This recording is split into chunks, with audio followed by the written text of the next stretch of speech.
Hello everyone, welcome to Biggo Travelers. Today we are going to make a very different video than usual. Right now, as you can see or as you can probably hear from the noise, we are at the Delhi airport. We were coming from US to India, and in this video you are going to know that what is the current situation. As we all know, because of this COVID and its variant Omicron, all the world is suffering again. So in this video we will talk about what you need to know or what you need to do before you travel from US to India.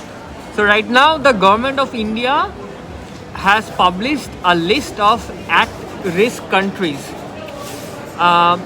Fortunately, US is not on the list.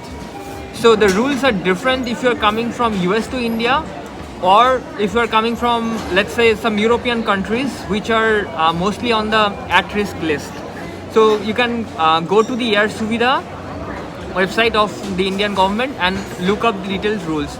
To differentiate between an at-risk country and a no-risk country, let's say, once you reach India, if you are coming from at-risk country, you have to do a RT-PCR test at Delhi airport or any airport in which you are arriving. But if you are coming from a country which is not in the list of at-risk, then you do not or you may not have to do a RT-PCR test at that airport. It's like a 2% random test. So if you come to that list or 2% random people, then you have to go through the self-paid test. And approximately they give you the results in 60 minutes, and the cost is around 3,500, which you have to pay. And if you want the results in 6 hours, the price is lesser. I think it is around 1,000 rupees or lesser than that. If you are coming from US to India, what you have to do is you have to go to the Air Subidha portal and fill up their application form.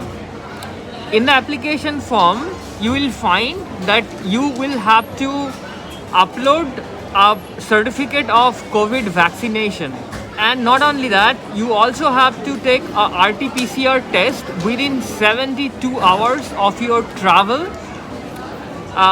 actually boarding time. And this Air Subidha form needs vaccination, RT-PCR test report, your Indian address, it has to be a proper address, your Indian phone number, and a copy of your passport.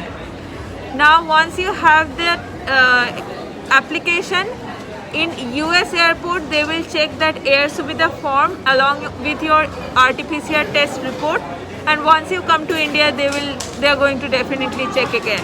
Yeah, but one thing, you do not need to take printout of any of these documents. The e-copy of all the documents, for example your RT-PCR test, your vaccination proof, and your Air Subidha form after you filled it. If you have e-copy of all these documents, that will work. For people traveling to West Bengal, there is an additional piece of information. Right now, the government of West Bengal requires either the proof of negative RT-PCR test taken within 72 hours of your travel, or your proof of full vaccination. Either of them will work. Yes. So when we are doing the web checking, we needed to fill up a self-declaration form that we are entering West Bengal and what is our address and phone number, everything. So if you guys have any questions regarding the travel from US to India, please let us know in the comments, and we will try to answer all your questions as early as possible. And also give us or let us know your experience if you have faced any difficulties or anything different than what we faced. So we had a flight from JFK, New York, at evening flight, and we reached almost 3 hours before. In my opinion, or from our experience, you should have enough time at hand as they are checking all this RT-PCR report and air subidha form, it's little bit like extra time they need. And secondly, you cannot do the web check-in at home or from the mobile app, as they needed to check these two forms. And a couple of advices from us based on our experience that we had. For our case, we booked a direct flight from New York to India, which was Delhi. And we suggest that even if it costs a little bit more, try to book that. That way you make sure once you board the flight, you are not going to be stranded anywhere else. Secondly, because of COVID, most of the airlines are changing your flight for free. In our experience, the American Airlines was very good. They changed our flights many times because sometimes we are not getting PCR results in time, so we had to reschedule our flight. They did it happily, and if you want, they can actually cancel the flight, give you a credit which you can use for next year or so. Secondly, the flight was completely full. It was not like there is a gap between two passengers. So I will recommend that you take your own precaution, like using double mask, enough hand sanitizers, so that you are not uncomfortable by yourself. And yeah, the food, in my opinion, the food was not that good. Usually American Airlines gives good food, but okay, this time it was not that good. Once we reach India, it was pretty smooth.